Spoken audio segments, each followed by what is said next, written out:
한국이 작다고요? 천만의 말씀입니다. 이 나라는 베이징과 독해를 동시에 겨냥하고 있습니다. 수나라 113만 대군, 당나라 30만 정예군, 일본 20만 침략군. 이 거대한 제국들을 무너뜨린 곳이 있습니다. 바로 한반도였죠.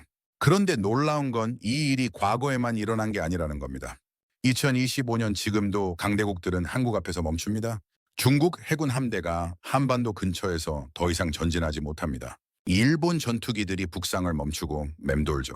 왜일까요? 대체 무엇이 저 거대한 제국들을 70년째 멈춰 세우는 걸까요? 미국의 한 군사 전문가가 이 미스터리를 파헤쳤습니다. 그가 입수한 중국 내부 문서에는 충격적인 문장이 적혀 있었습니다. 한국의 초기 타격을 견딜 확률은 극히 낮다. 일본 방위성 극비 보고서도 마찬가지였죠. 한국과의 충돌 시 현 정권 유지 불가능. 작은 나라 한국이 강대국들을 두렵게 만들고 있었던 겁니다. 사거리 800km 미사일로 베이징과 도쿄를 동시에 겨냥하고 천나 300문이 넘는 포병으로 유럽 국가를 압도하며 24시간 내 76만 명을 전선에 투입하는 나라.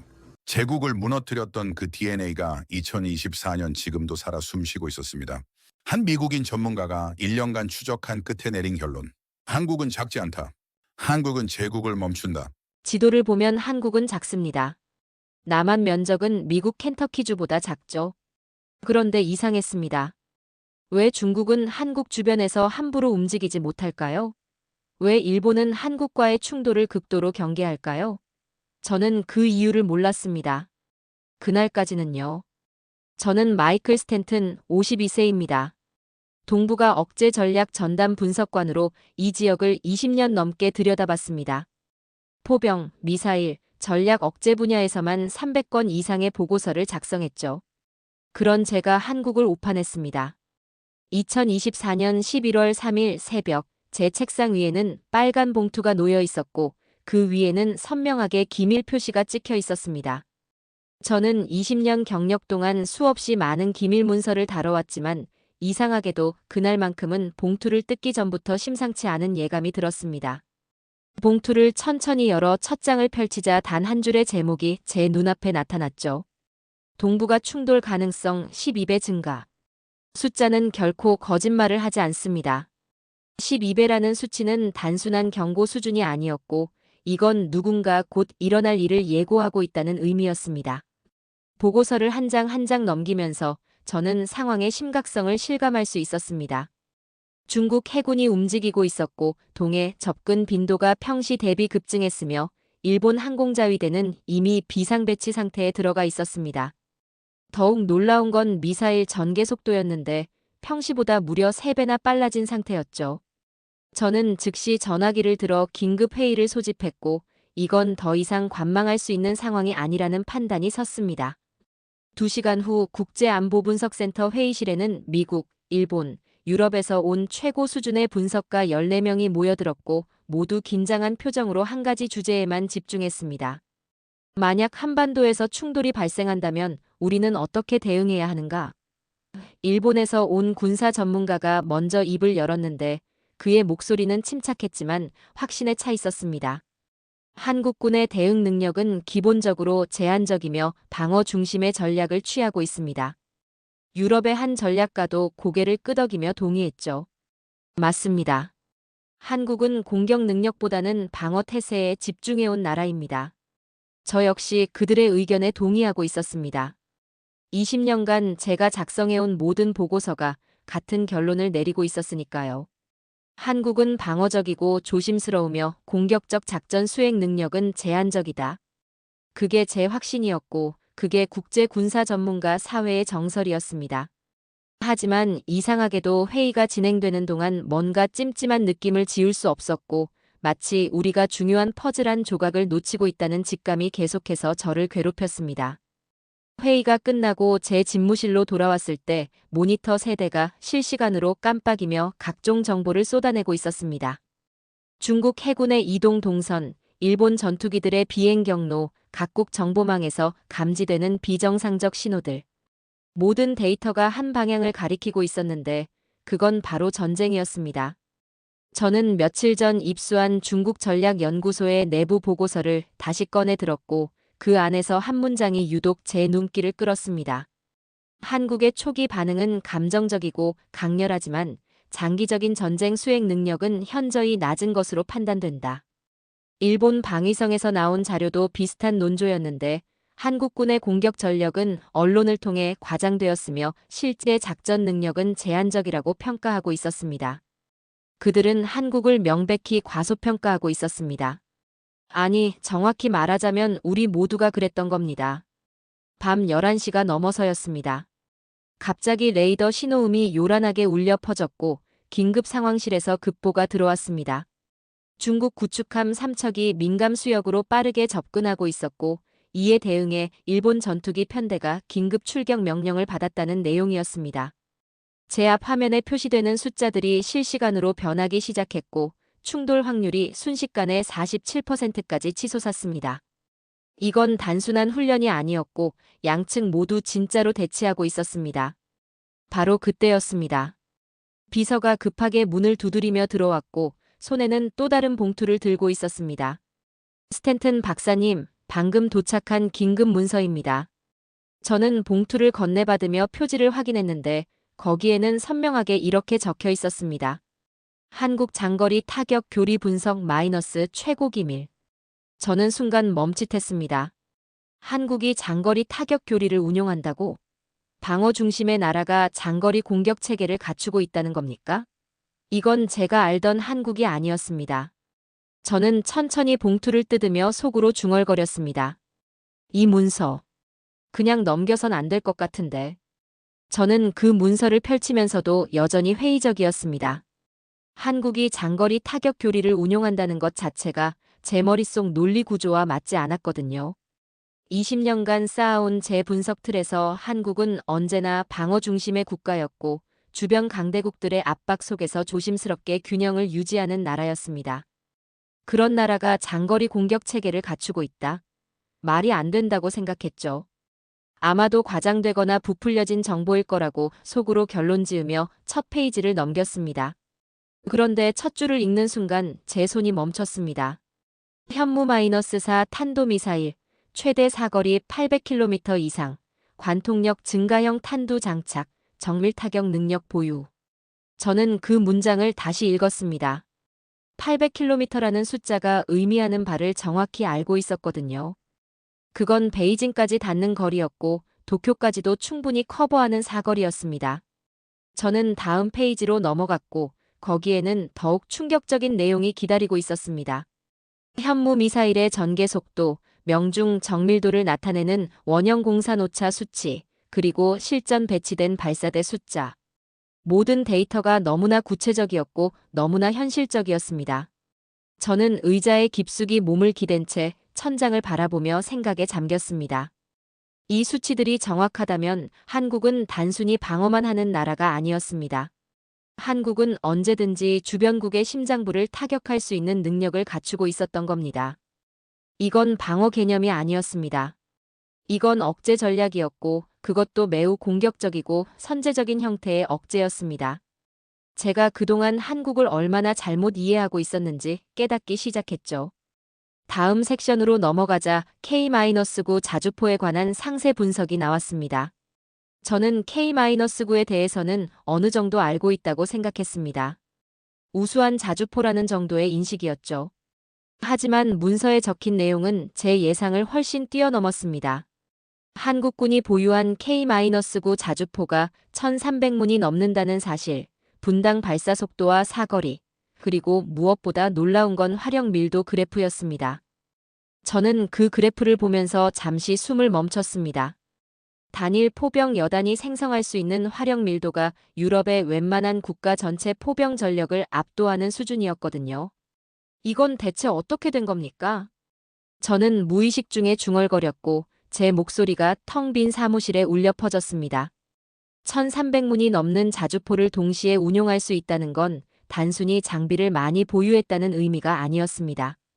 그건 지휘체계, 탄약 보급, 표적 정보 공유, 실시간 사격 통제가 모두 완벽하게 통합되어 있다는 뜻이었죠.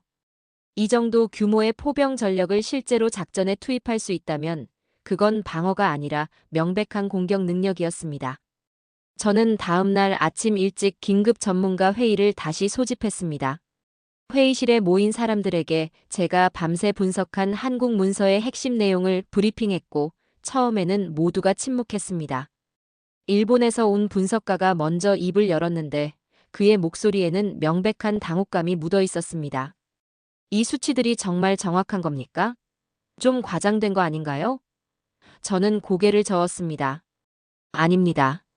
이 문서는 미군 정보 당국이 교차 검증한 자료이고 신뢰도가 매우 높습니다. 유럽의 한 전문가가 끼어들었습니다. 그렇다면 우리가 지금까지 한국을 완전히 잘못 평가해왔다는 말이 되는데요. 저는 천천히 고개를 끄덕였습니다. 그렇습니다. 우리 모두가 틀렸습니다. 회의실에 묵직한 침묵이 흘렀습니다. 모두가 각자의 생각에 잠겨 있었고 누구도 쉽게 말을 꺼내지 못했습니다. 저 역시 마찬가지였습니다. 20년간 제가 쌓아온 분석 프레임워크가 송두리째 흔들리고 있었거든요. 한국은 약한 나라가 아니었습니다. 한국은 조용히 그러나 확실하게 자신만의 억제 전략을 구축해온 나라였고 그 전략의 핵심은 바로 압도적인 반격 능력이었습니다. 저는 사무실로 돌아와 책상 앞에 앉았고 노트를 꺼내 한 줄을 적어 내려갔습니다. 한국은 방어가 아니라 억제를 선택했다. 그리고 그 억제는 공격적이다. 제 손이 떨리고 있었습니다. 이건 단순히 군사력 평가를 수정하는 차원의 문제가 아니었습니다. 이건 동북아 전체의 세력 균형을 다시 계산해야 한다는 의미였습니다. 다음 며칠간 저는 한국 관련 자료를 미친 듯이 파헤쳤습니다. 미사일과 포병 전력 수치만으로는 충분하지 않았거든요. 저는 더 깊은 곳을 들여다보고 싶었습니다. 한국이 왜 이런 전력 구조를 만들었는지, 그들의 전략적 사고방식은 무엇인지, 그 뿌리가 어디에 있는지 알고 싶었죠. 그러던 중 한국군 전략 교리 문서 원본을 입수하게 되었고, 그 문서를 열어보는 순간 저는 완전히 다른 세계를 마주하게 되었습니다. 문서의 첫 장에는 굵은 글씨로 이렇게 적혀 있었습니다. 한반도에서 발생하는 전쟁은 제한전이 아닌 총력전이 기본값이다. 저는 그 문장을 3번 읽었습니다. 총력전이 기본값이라니, 이건 서방 군사교리와는 완전히 다른 접근이었습니다. 미국이나 유럽의 전쟁 개념은 대부분 단계적 확전을 전제로 하고 있습니다. 제한된 목표를 위한 제한된 전쟁, 그리고 협상을 통한 종결. 그게 현대전쟁의 기본 틀이었죠. 하지만 한국은 달랐습니다. 한국의 전쟁 개념은 시작되면 끝장을 본다는 것이었고 중간 지점이란 존재하지 않았습니다. 저는 왜 한국이 이런 극단적인 전략 철학을 갖게 되었는지 이해하기 위해 역사 자료를 뒤지기 시작했습니다. 그리고 놀라운 패턴을 발견했죠. 한국, 정확히는 한반도에 존재했던 국가들은 역사적으로 강대국과의 전쟁에서 살아남기 위해 항상 총력전을 선택해왔다는 사실 말입니다. 서기 612년 고구려와 수나라의 전쟁 기록을 보면 이 패턴이 명확하게 드러났습니다. 수나라 양제가 113만 대군을 이끌고 고구려를 침공했을 때 고구려는 전 국민이 전쟁에 동원되었고 결국 수나라 군대를 괴멸시켰습니다. 그 결과 수나라라는 거대한 제국이 무너졌죠. 비슷한 일이 645년 당나라와의 전쟁에서도 반복되었습니다. 당 태종이 직접 군대를 이끌고 침공했지만 고구려는 끝까지 저항했고 결국 당나라는 철수할 수밖에 없었습니다. 그리고 1592년 임진왜란, 일본의 도요토미 히데요시가 조선을 침략했을 때도 마찬가지였습니다. 초반에는 일본군이 파죽지세로 밀고 올라갔지만 조선은 의병을 일으켰고 바다에서는 이순신이라는 천재적 지휘관이 나타나 일본 보급선을 끊어버렸습니다. 7년간의 전쟁 끝에 일본군은 철수했고 도요토미 정권은 얼마 지나지 않아 무너졌죠.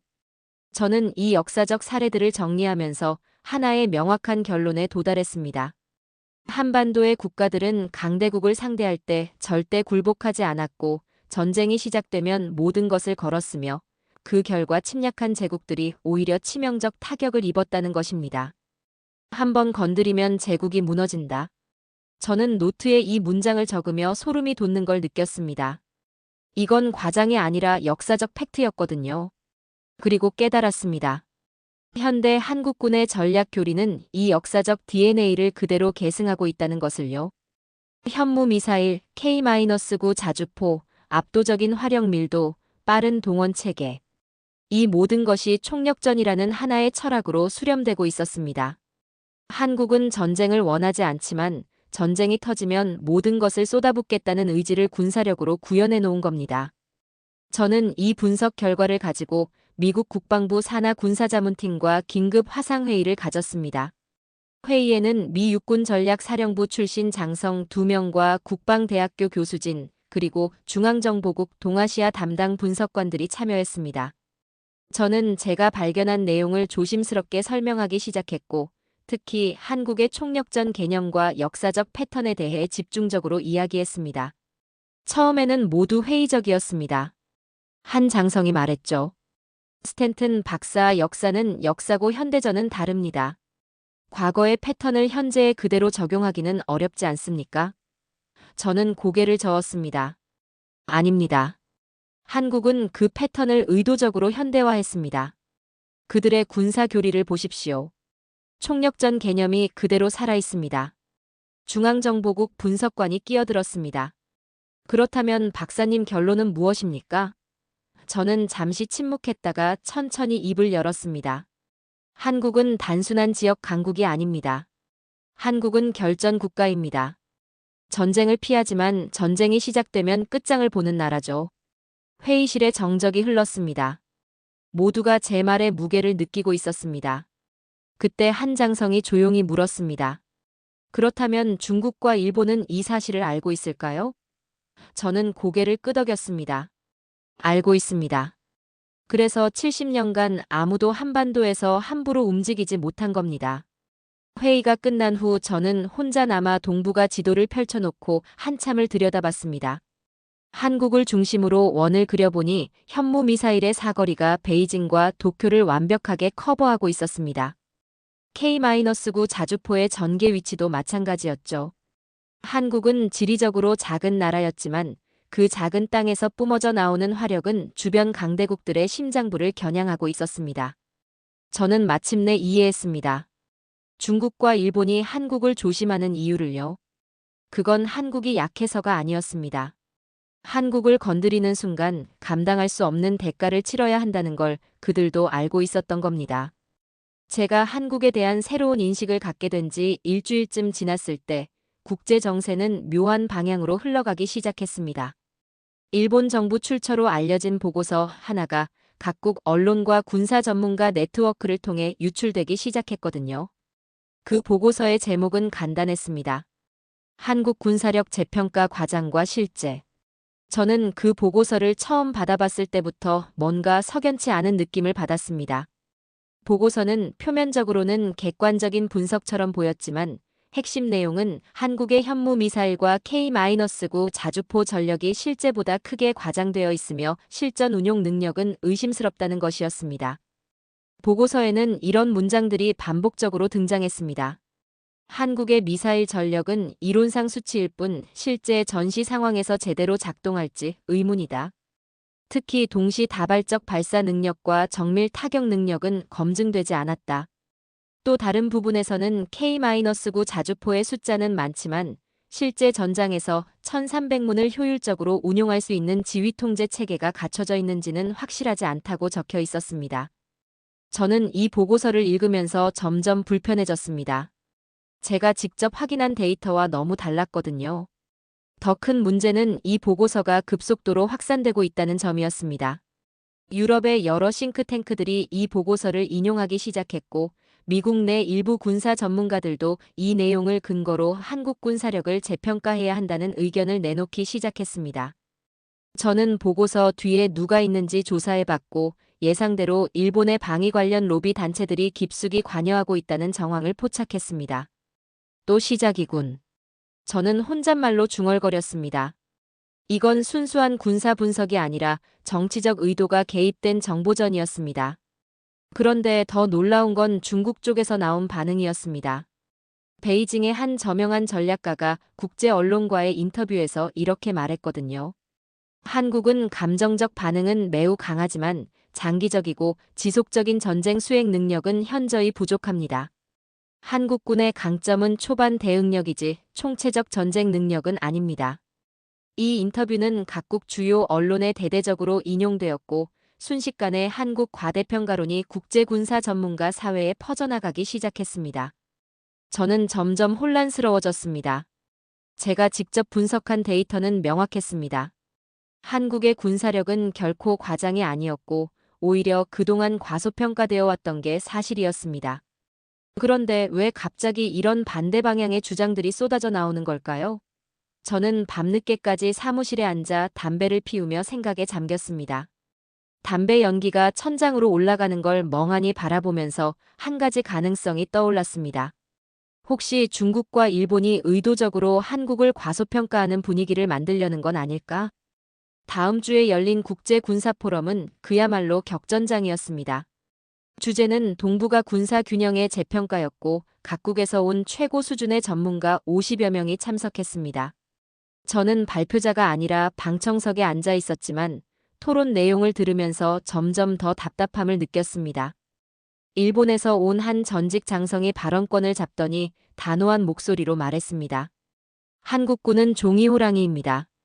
장비는 많지만 실전 경험이 없고 전시 상황에서 제대로 작동할지 의심스럽습니다. 그러자 반대편에서 유럽의 한 분석가가 반박했습니다. 아닙니다. 한국은 오히려 지나치게 공격적이고 위험합니다. 그들의 교리 자체가 총력전을 기본으로 하고 있어요. 두 주장은 완전히 반대였지만 묘하게도 둘 다 한국을 부정적으로 평가한다는 공통점이 있었습니다. 한쪽은 약하다고 했고 다른 쪽은 위험하다고 했죠. 저는 이 이상한 구도를 보면서 확신했습니다. 아무도 한국의 진짜 모습을 보려고 하지 않는다는 것을요. 모두가 자기 입맛에 맞는 결론을 먼저 정해놓고 그에 맞춰 한국을 재단하려 하고 있었습니다. 포럼이 끝나고 호텔로 돌아온 저는 창밖을 바라보며 길게 한숨을 내쉬었습니다.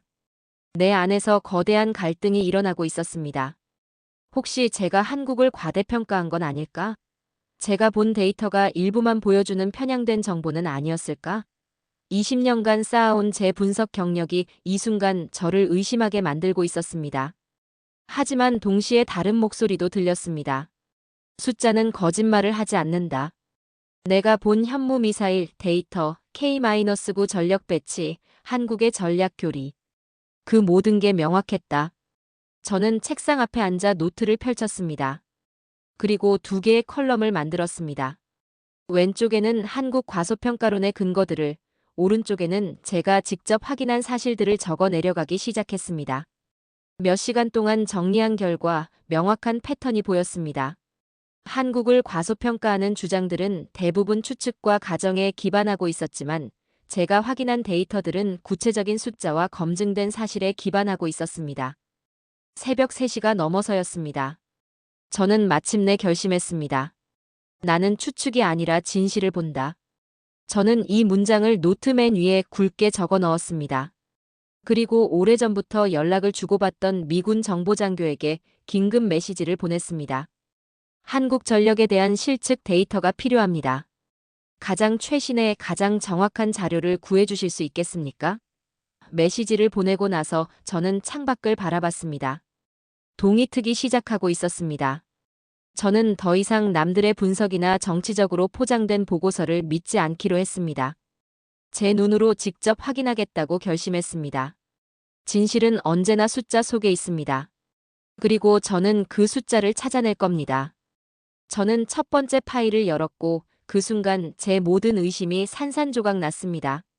그건 한국군 K-9 자주포의 실사격 훈련 영상이었고 미군 관측단이 직접 촬영한 자료였습니다.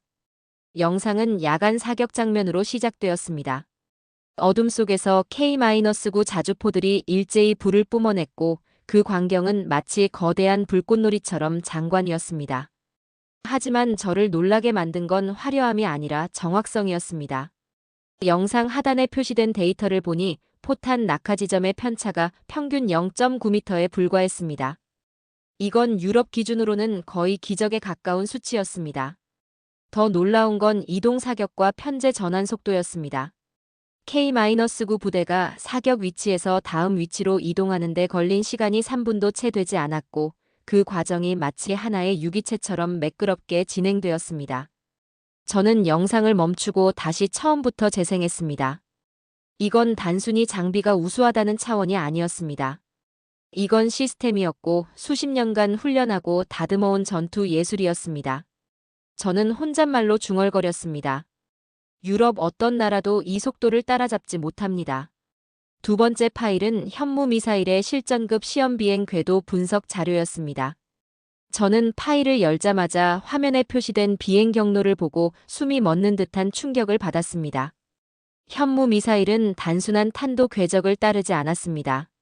중간에 여러 차례 기동하며 레이더 탐지를 회피하는 알고리즘이 구현되어 있었고, 최종 낙하 단계에서는 극도로 정밀한 표적 추적이 이루어졌습니다. 보고서에는 이런 문장이 적혀 있었습니다. 도쿄와 베이징 주요 시설에 대한 타격 시뮬레이션 결과 명중률 95% 이상 달성. 저는 그 문장을 다시 읽었습니다. 이건 방어용 무기가 아니었습니다. 이건 명백한 전략적 메시지였고 우리를 건드리면 당신들의 심장부가 타격받는다는 경고였습니다. 세 번째 파일은 한국 예비군 동원 시스템에 관한 상세 분석이었습니다.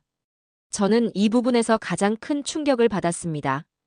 한국은 전시 상황 발생 시 24시간 내에 76만 명의 예비군을 동원할 수 있는 시스템을 갖추고 있었고, 더욱 놀라운 건 이 예비군들의 사격 명중률이 세계 상위권에 속한다는 점이었습니다.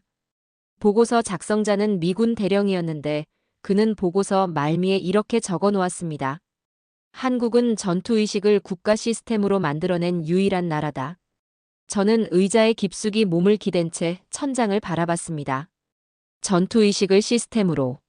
이 표현이 계속 머릿속을 맴돌았습니다.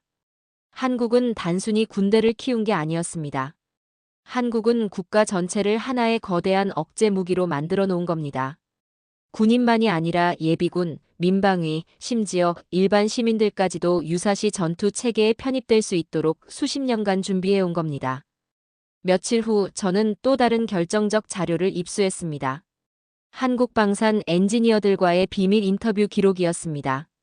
그중 한 엔지니어의 말이 특히 인상 깊었습니다. 우리는 언젠가 올 그날을 위해 미리 준비합니다.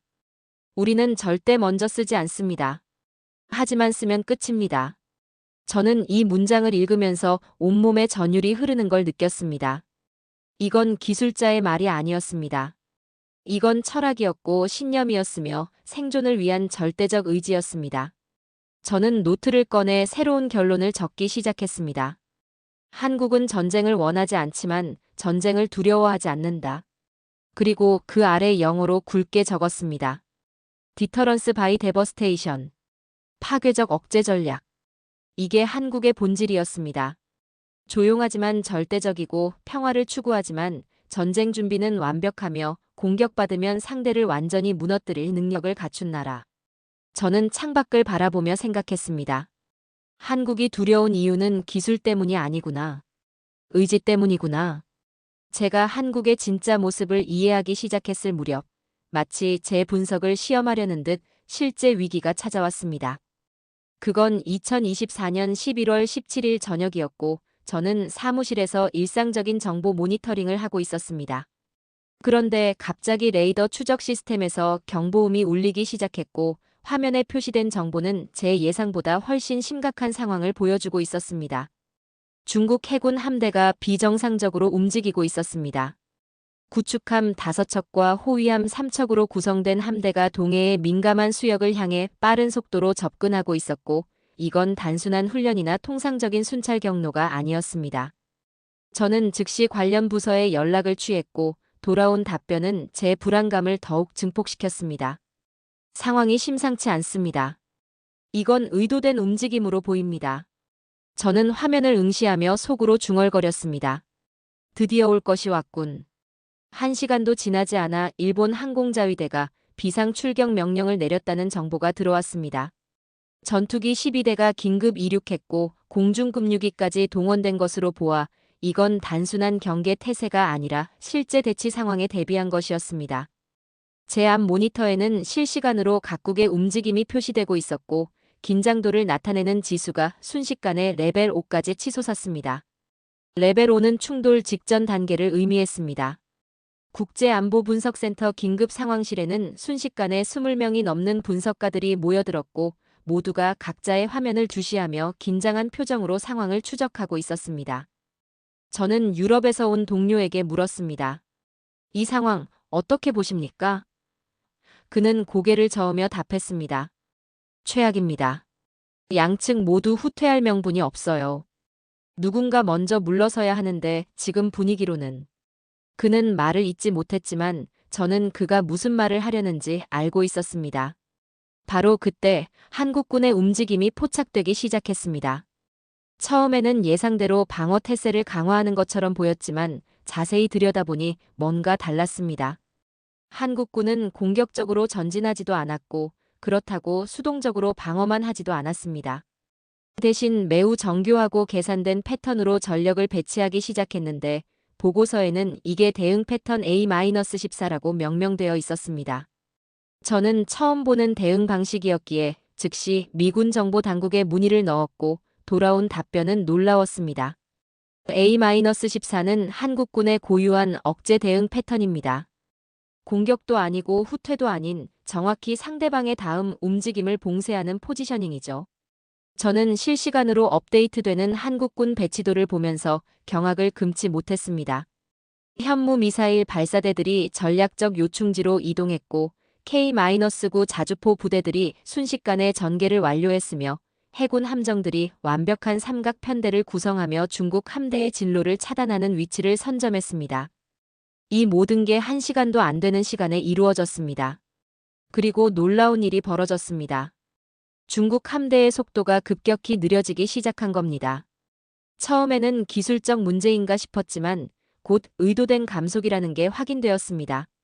일본 전투기들도 공중 대기 패턴으로 전환했고 더 이상 전진하지 않았습니다. 상황실에 있던 모든 사람들이 화면을 응시하며 숨을 죽이고 있었고 저는 그 순간을 지금도 생생히 기억합니다. 일본 정보국에서 포착된 내부 통신 내용이 전달되었는데 거기에는 이런 문장이 있었습니다.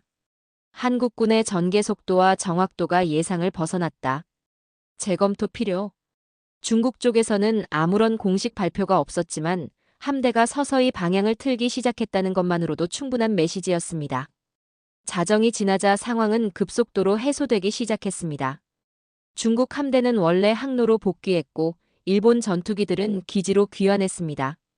충돌 확률은 47%에서 5%로 떨어졌고 동북아는 다시 조용해졌습니다. 마치 아무 일도 없었던 것처럼요. 하지만 저는 알고 있었습니다. 이 조용함을 만든 게 누구인지를. 저는 노트에 단 한 문장을 적었습니다. 한국이 움직였기 때문이다. 육장의 위기가 한국의 개입으로 조용히 해소된 지 며칠 후 저에게 예상치 못한 연락이 왔습니다. 중앙정보국 동아시아 담당 국장이었고 그는 평소와 달리 긴장된 목소리로 말했습니다.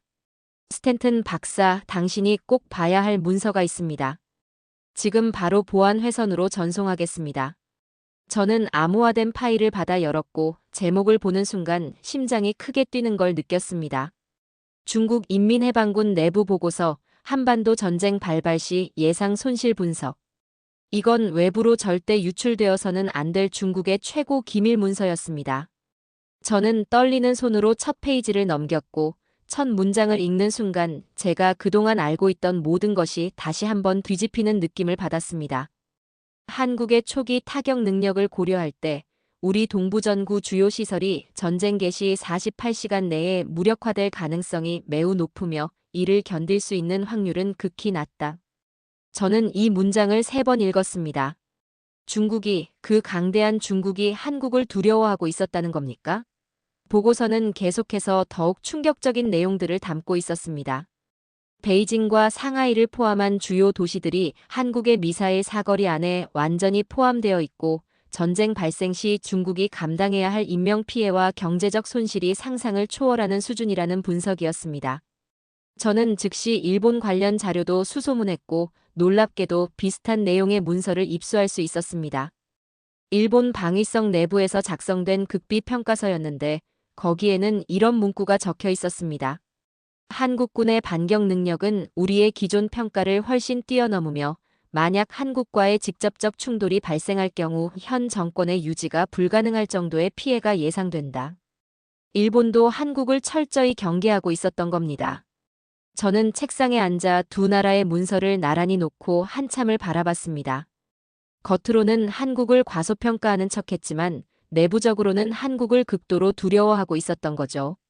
더욱 흥미로운 건 과거 문서들을 추적하면서 발견한 사실이었습니다.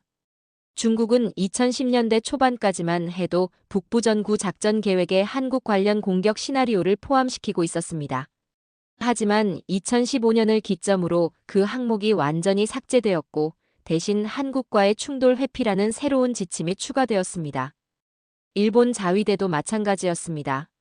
과거에는 한반도 유사시 개입 시나리오를 여러 버전으로 만들어놨지만 최근 몇 년 사이에 그 시나리오들이 모두 폐기되거나 동결되었고 내부 회의록에는 한국과의 군사적 충돌은 존재적 위험으로 판단됨이라는 표현까지 등장했습니다. 저는 지도를 펼쳐놓고 한참을 들여다봤습니다. 작은 한반도가 중국과 일본이라는 두 거대한 나라 사이에 끼어 있었지만 실제로는 그 작은 나라가 양국을 모두 억제하고 있었던 겁니다. 그래서 70년간 아무도 함부로 움직이지 못한 거였구나. 저는 혼잣말로 중얼거렸습니다. 며칠 후 저는 또 다른 기밀 정보를 접하게 되었습니다. 한국군이 극비리에 개발하고 있는 최후의 억제 옵션에 관한 정보였는데 코드명은 D-스트라이크, 즉 결정적 타격이라는 의미였습니다. 구체적 내용은 대부분 검열되어 있었지만 미군 분석관의 평가 한 줄이 제 눈길을 끌었습니다. 이 옵션이 실제로 사용된다면 동북아 전체의 군사 균형이 순식간에 무너질 것이다. 저는 더 이상 망설이지 않았습니다. 제가 발견한 모든 사실들을 정리해 공식 보고서를 작성하기 시작했고 제목은 명확했습니다. 한국 약하지 않다. 오히려 누구보다 위험하다. 보고서는 나토, 미군, 유럽 각국의 국방 당국으로 전달되었고 순식간에 필독 자료로 지정되었습니다. 각국에서 문의와 추가 브리핑 요청이 쏟아져 들어왔습니다. 저는 보고서 마지막 문장을 이렇게 마무리했습니다. 한국은 작지만 제국을 멈추는 나라다. 제 보고서가 공개된 이후 국제 군사 전문가 사회는 급속도로 변하기 시작했습니다. 처음에는 소수의 전문가들만이 제 분석에 주목했지만 시간이 지날수록 더 많은 사람들이 한국을 새로운 시각으로 바라보기 시작했습니다. 미국의 주요 군사 전문지들이 한국의 억제력을 재평가하는 특집 기사를 냈고 유럽의 여러 싱크탱크들도 한국을 동북아의 새로운 균형추로 분석하는 보고서들을 쏟아냈습니다. 특히 영국의 한 저명한 국제관계 학술지는 침묵 속의 강국, 한국이라는 제목으로 표지 기사를 실었고 그 기사는 전 세계 국방 관계자들 사이에서 화제가 되었습니다. 더욱 흥미로운 건 실제 국제 정세의 변화였습니다. 제 보고서가 나간 이후 몇 달 동안 중국의 동해 접근 빈도가 눈에 띄게 줄어들었고 일본 항공자위대의 북상 비행 횟수도 현저히 감소했습니다. 겉으로는 아무도 한국 때문이라고 말하지 않았지만 저를 포함한 전문가들은 모두 알고 있었습니다. 한국의 존재 자체가 보이지 않는 방패가 되어 동북아의 긴장을 완화시키고 있다는 사실을요. 한 미군 장성이 비공식 자리에서 제게 이렇게 말한 적이 있습니다. 한국이 없었다면 이 지역은 진작 폭발했을 겁니다. 한국은 아무것도 하지 않는 것처럼 보이지만 실제로는 모든 걸 하고 있어요. 그 즈음 군사 전문가들 사이에서 새로운 용어가 돌기 시작했습니다. K-디터런스, 즉 한국식 억제력이라는 개념이었습니다. 이건 단순히 무기 체계나 군사력 규모를 넘어서는 개념이었고 역사적 경험에서 나온 생존 의지와 현대적 군사기술이 결합된 독특한 전략 철학을 의미했습니다. 어느 독일 전략가는 이렇게 표현했습니다. K-디터런스는 공격하지 않지만 절대 당하지도 않는다는 메시지입니다. 그리고 그 메시지는 실제 능력으로 뒷받침되어 있죠. 저는 여러 세미나에서 이 개념에 대해 발표했고 매번 청중들의 뜨거운 반응을 받았습니다. 한국이 만들어낸 이 독특한 억제 모델은 이제 군사학 교과서에 새로운 장을 추가할 만한 가치가 있다고 평가받기 시작했습니다. 그해 12월, 저는 브뤼셀에서 열린 국제안보포럼의 주요 연사로 초청받았습니다. 40개국에서 온 장성들과 국방 관계자들, 그리고 최고 수준의 전략 분석가들이 모인 자리였습니다. 저는 단상에 올라 준비한 발표를 시작했고 제 발표 제목은 한국 동북아의 균형추였습니다. 저는 지난 1년간 제가 발견한 모든 것들을 차근차근 설명했습니다. 한국의 역사적 총력전 전통, 현대적 군사력의 실체, 중국과 일본이 한국을 경계하는 이유, 그리고 한국의 존재가 동북아 평화에 얼마나 중요한지를요. 발표를 마치고 결론을 말할 때였습니다. 저는 청중들을 천천히 둘러보며 말했습니다. 한국은 아시아의 균형추입니다. 한국은 전쟁을 원하지 않지만 누구도 함부로 전쟁을 시작할 수 없게 만듭니다. 한국의 존재만으로 이 지역의 강대국들은 신중해지고 그 신중함이 평화를 만들어냅니다. 이것이 제가 1년간의 연구 끝에 내린 결론입니다. 강당에 잠시 정적이 흘렀고 이어서 큰 박수가 터져 나왔습니다. 그 박수는 한참 동안 계속되었고 저는 그 순간 제가 올바른 길을 걸어왔다는 확신을 가질 수 있었습니다. 발표가 끝난 후 여러 사람들이 저를 찾아왔고 그 중에는 한국 국방부에서 온 관계자도 있었습니다. 그는 조용히 제 손을 잡으며 말했습니다. 감사합니다, 박사님. 진실을 보려고 노력해 주셔서요. 저는 고개를 저었습니다. 아닙니다. 제가 늦게 깨달은 겁니다. 진실은 항상 거기 있었으니까요. 그날 밤 호텔 방으로 돌아온 저는 창밖을 바라보며 지난 1년을 돌이켜봤습니다. 저는 한국을 오판했던 분석가에서 한국의 진짜 모습을 이해하는 사람으로 변했습니다. 그리고 그 과정에서 저 자신도 변했습니다. 20년간 쌓아온 편견을 버리고 진실을 보는 법을 다시 배웠습니다. 저는 노트를 꺼내 마지막 문장을 적었습니다. 한국은 작은 나라가 아니다. 작아 보일 뿐이다. 이 나라는 스스로의 생존을 철학으로 만들었고 그 철학이 동북아의 평화를 지키고 있다. 저는 분석가이지만 오늘만큼은 경의를 표하고 싶었습니다. 한국이라는 제국을 멈추는 나라에게.